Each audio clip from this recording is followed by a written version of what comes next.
Bonjour. Bonjour à tous. Ouais. Aujourd'hui, on va vous parler d'Hospi Connect et de comment transformer un financement en projet réussi. Je suis Sarah Edimbourg, je suis directrice commerciale chez KNS. Et je suis Eric Tornobis, CIO. Alors, en quelques chiffres, justement, moi je vais vous présenter KNS pour que vous compreniez à quel titre on intervient ici. Et si je vois commence à avoir des gens qui arrivent. Donc KNS depuis 2002, on est une entreprise spécialisée dans la mise en œuvre de solutions de gestion des identités et des accès. Et donc depuis 25 ans maintenant à peu près, un peu plus, on met en place ce type de solution avec 45 intégrateurs aujourd'hui qui travaillent tous en full remote et qui sont tous certifiés sur une ou plusieurs des solutions qui sont à notre catalogue, solutions dont Sarah vous parlera tout à l'heure. C'est aujourd'hui KNS 220 clients à peu près répartis dans différents secteurs d'activité. Et puis je vais vous parler de nos valeurs aussi, rapidement. C'est des valeurs auxquelles moi je suis assez attaché et on essaie de faire en sorte que toute notre chaîne d'approvisionnement justement respecte non seulement ces valeurs mais applique les bonnes pratiques qu'on s'applique à nous-mêmes, notamment en ce qui concerne la diversité et l'inclusion, où on a par exemple 35% de femmes, ce qui est à peu près 3 fois ce qu'on rencontre habituellement dans les ENS. Sur les conditions équitables, la petite anecdote, c'est que là, on a perdu 2 points sur l'équité homme-femme, parce qu'on a une tranche d'âge sur laquelle les femmes sont plus payées que les hommes. Donc voilà, on essaie de travailler un peu dans ce sens-là, et on essaie de faire en sorte que nos partenaires et nos clients, suivent un petit peu nos règles et nos chartes sur la façon dont ils travaillent. Nos partenaires. Donc nos partenaires. Aujourd'hui, on a 16 éditeurs avec lesquels on travaille régulièrement. Il y a des solutions SaaS, il y a du on-premise, il y a de l'open source et du propriétaire, il y a du français, il y a de l'européen, il y a de l'américain. Il y a des solutions qui font que de l'IAM, que du SSO, il y en a qui font les deux. Donc on a forcément la solution qui vous convient et qui est la bonne pour vos besoins. En termes de clients, on est présent à la fois dans le secteur public, je vais citer quelques noms, la SNCF, Carrefour, Clésia, la PAV, le Club Med, le groupe Iliad. Et puis on est très présent dans le public, avec notamment l'éducation, que ce soit des CFA type Formasup ou des universités, les collectivités territoriales, mairies, régions, départements, et puis la santé. Donc la santé en particulier, la santé, on a aujourd'hui 162 références dans la santé. Ça va du GHT, on a 23 GHT dans nos clients, jusqu'aux structures un peu plus spécialisées, type CLCC, EPSM, dialyse. Voilà, il y a toutes les tailles d'établissements, et ce qui représente à peu près 300 000 identités gérées. KNS est pionnier sur Hospi Connect, puisqu'on a accompagné 5 des 15 lauréats de la phase alpha, et on a travaillé avec l'ANS et la DNS pour cadrer la phase de généralisation d'Hospi Connect. Et KNS est également contributeur du référentiel d'identification électronique, dont la V1 est actuellement en vigueur, et on est en train de travailler avec l'ANS sur la V2, parce qu'il va y avoir des grosses modifications sur le référentiel d'identification électronique, mais ce n'est pas le sujet du jour. Et KNS est également titulaire de 2 accords cadres, un à la CANUT et un à la CAIH, donc CAIH pour les établissements de santé et CANUT pour les collectivités territoriales. Les 2 accords cadres sont structurés de la même manière, c'est-à-dire que ça permet à la fois l'acquisition de licences et de maintenance des solutions des éditeurs et la prestation de services, que ce soit sur le plan, le build ou le run. Pareil, on y reviendra un petit peu après.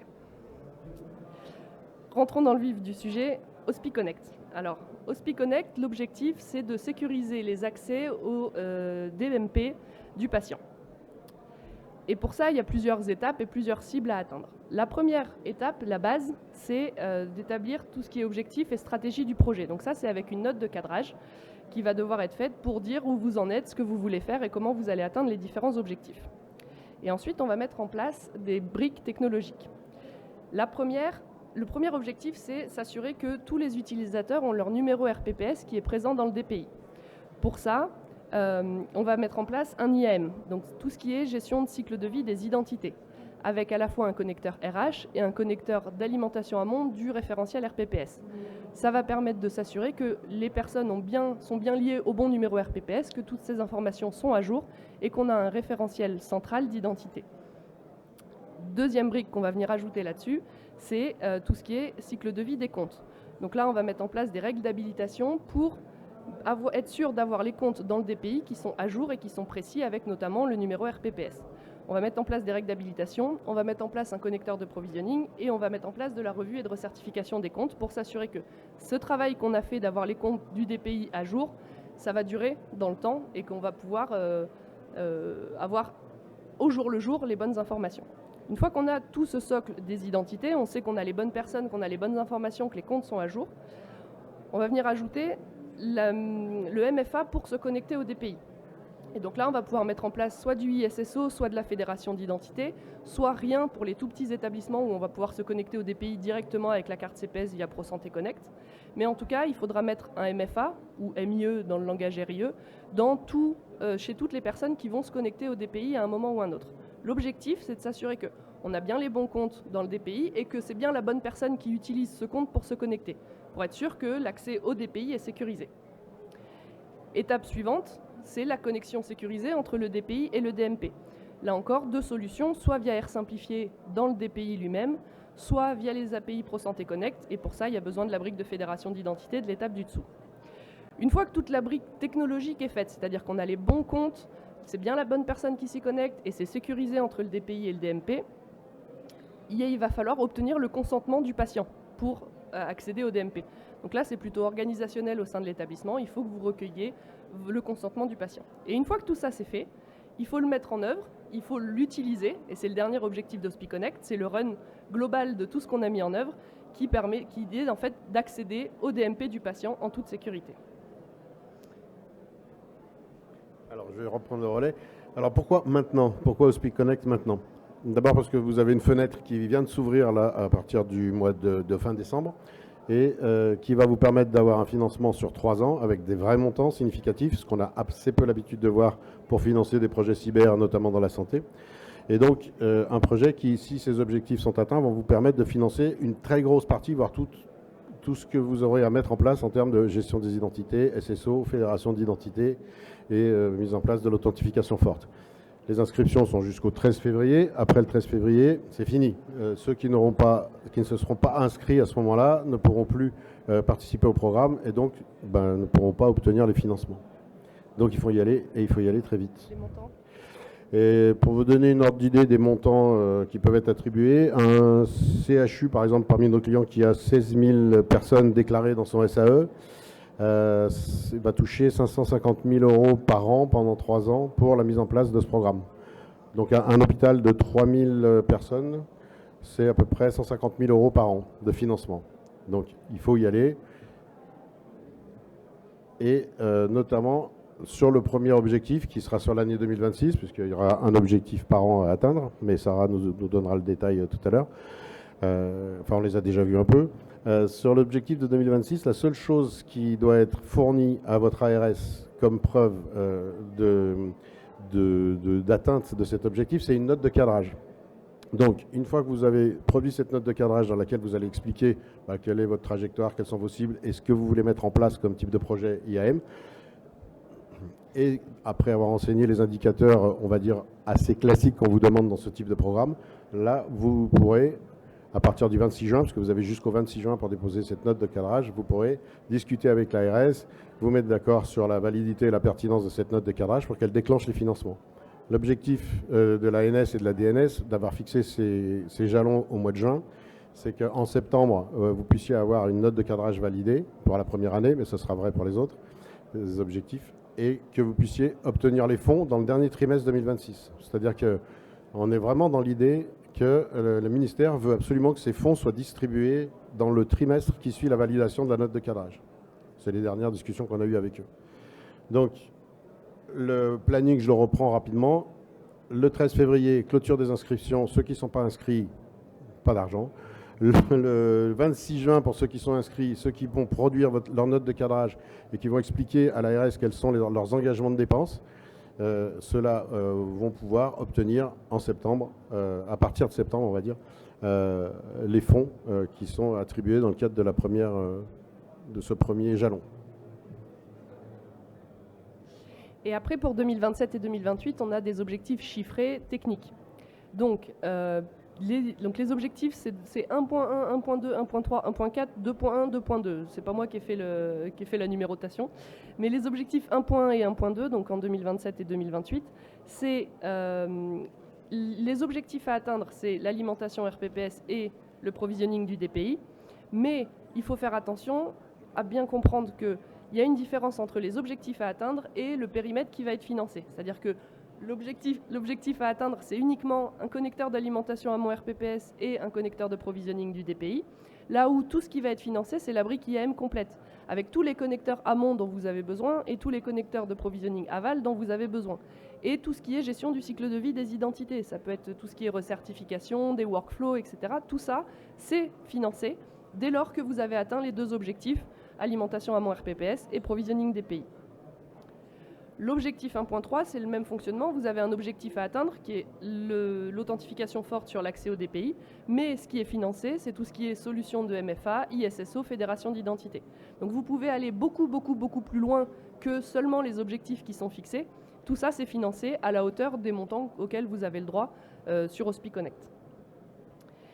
Les objectifs 1.4, 2.1 et 2.2, c'est l'accès au DMP intégré au DPI, donc j'en parlais tout à l'heure, via R simplifié ou via l'API ProSanté Connect, le recueil du consentement à la consultation du DMP et la consultation effective du DMP. On est plutôt sur des objectifs liés à la solution de DPI ou des objectifs organisationnels. Pour le 1.4, c'est via R simplifié. Aujourd'hui, vous êtes normalement dans le process de SONS qui va vous permettre de mettre à jour votre DPI avec justement ce R simplifié. Donc profitez-en pour passer les commandes, pour être sûr d'avoir le prérequis à l'atteinte de cet objectif, qui est que votre DPI doit être compatible avec R simplifié. Mais si ce n'est pas le cas, on peut mettre en place une brique de fédération d'identité pour passer via l'API ProSanté Connect et vous permettre d'être connecté quand même si vous n'avez pas fait toutes les démarches pour avoir un DPI compatible. Eric ? Donc comment KNS, parce que c'est quand même l'objet de ce talk, comment KNS peut vous accompagner pour la mise en place de ce type de projet? Aujourd'hui, on a mis en place justement tous les outils et avec les marchés qui vont bien, on en parlera tout à l'heure, la possibilité pour vous de vous accompagner sur le fait d'avoir très vite une estimation globale des montants que vous pouvez, qui peuvent être éligibles et auxquels vous pouvez prétendre dans le cadre de l'accord. Vous accompagner sur l'étude de l'existant, les évaluations des solutions, des POC si vous avez envie de les faire, etc. En tout cas, tout ce qui va être trajectoire et cible, et de vous accompagner sur la réalisation de cette note de cadrage pour être sûr de sécuriser ce premier jalon très vite qui va vous permettre d'obtenir ces financements. Mais après, ça va plus loin, c'est-à-dire qu'on peut vous accompagner évidemment sur la mise en œuvre de la solution elle-même dans les 3 ans, enfin, ou les 2 ans qui vont suivre. Voilà. Alors pour ça, on s'appuie sur une méthode qui est éprouvée déjà depuis quelques années, qui a d'ailleurs été nommée au talent de la e-santé. Donc c'est une méthodologie industrialisée, éprouvée auprès de nombreux établissements déjà et qui est très adaptée pour la mise en œuvre de toutes les solutions qu'on a dans notre catalogue et qui elles-mêmes ont fait l'objet de notre part d'un sourcing pour qu'on soit sûr qu'elles correspondent aux critères et aux exigences fonctionnelles qu'on peut rencontrer dans la santé. Donc depuis le plan, c'est-à-dire ce que je disais tout à l'heure, tout ce qui va être étude en amont pour définir votre trajectoire et vos cibles, jusqu'à la mise en œuvre évidemment, donc l'installation des solutions, les configurations, les connexions des différentes applications, le déploiement qui est en soi un projet, c'est-à-dire que quand vous voulez déployer des lecteurs ou des cartes, là vous allez avoir affaire aux utilisateurs, il va falloir modifier un peu leurs habitudes de travail. Donc là c'est un vrai projet d'accompagnement sur lequel on peut vous aider aussi. Et puis bien sûr le run ensuite, enfin la mise en prod, on est là, et le run, c'est-à-dire assurer le MCO des solutions qu'on a mises en œuvre. Et donc, je le disais tout à l'heure, on est titulaire d'un accord cadre sur la CIH qui s'appelle SIA, Sécurisation des identités et des accès, et on a travaillé avec SIA, avec CIH, pour que ce soit le plus simple pour vous. Donc déjà, il y a une chose à savoir, c'est que tout ce qui est dans le marché SIA est éligible au financement, que ce soit licence, maintenance ou prestation. Il y a autre chose qui n'est pas dans le marché SIA, mais qui est quand même éligible au financement, c'est le matériel. Alors, petit aparté, parce que c'est pas le sujet Open 2, mais en fait OSPI-Connect, c'est sur 2 programmes. Il y a OSPI-Connect Open 2 et OSPI-Connect Care. OSPI-Connect Open 2, c'est tout ce qui va être licence, prestation, et OSPI-Connect Care, ça va être tout ce qui est matériel. Le matériel, c'est 10 € par utilisateur. pas par poste, pas par matériel, par utilisateur. C'est-à-dire que pour le CHU de tout à l'heure où ils étaient 16 000, on rajoute 160 000 € de matériel. Ça peut servir à acheter des lecteurs de cartes, des clés, des YubiKey, tout ce genre de choses qui vont permettre d'avoir du MFA. Donc ça, c'est pas dans Open2, c'est dans Care, mais c'est le même portail, c'est un portail commun d'inscription. Et donc, pour simplifier les choses, on a mis en place des bundles duo spécifiques pour le cadrage OSPI-Connect qui sont mobilisables très rapidement. En fonction de si vous êtes membre d'un GHT ou pas, parce que les règles ne sont pas forcément les mêmes, si vous avez un projet GHT commun ou pas, si vous avez déjà une solution ou pas, si vous la gardez, parce que vous pouvez avoir une solution et décider d'en changer, c'est le moment, parce que tout est financé, donc c'est le moment de réinvestir dans des licences si vous hésitiez. Tout ça, il y a les UO qui vont bien, avec tout ce qui est audit d'état des lieux, aide au choix de solutions si besoin, l'assistance à la rédaction de la note de cadrage et l'optimisation des financements, pour être sûr que vous puissiez prendre le maximum des budgets qui sont alloués. Parce que même les ARS le disent, il y a du budget, il faut le prendre, s'il n'est pas dépensé, il ne sera pas réutilisé pour autre chose, il ne sera pas repoussé à l'année d'après. C'est vraiment chaque année, il faut prendre le maximum qui est possible. Et dans ce marché OSPI-Connect, dans ce marché SIA, il y a aussi toutes les UO pour la mise en œuvre et le support dont Eric parlait juste avant, qui permettent de réaliser l'ensemble du projet avec des UO forfaitaires qui sont totalement décrites dans un mémoire technique. Alors voilà, la conclusion, elle est simple, avec une image extrêmement pas du tout faite par IA. Donc là, le but, c'est bien ensemble de pouvoir transformer ce financement et de profiter, on va dire, de cet alignement des planètes entre le fait qu'on dispose enfin de budget alloué par l'État, qu'on dispose des marchés qui vont bien et qui sont déjà calés et calibrés pour pouvoir répondre justement à ces exigences-là, et puis votre serviteur pour vous accompagner pour la mise en œuvre de tout ça. Donc voilà, l'objectif, c'est bien ça, c'est de pouvoir transformer ce financement OSPI-Connect en un projet IAM réussi. Voilà. Et si vous voulez plus d'informations sur les montants auxquels vous avez le droit, comment on peut vous accompagner, ce qu'il faut faire pour les inscriptions, par exemple sur Convergence, si vous avez des questions, etc., on est au stand A11 et on est à votre disposition pour en discuter. Eh bien, merci beaucoup et je vous souhaite un bon salon. Au revoir.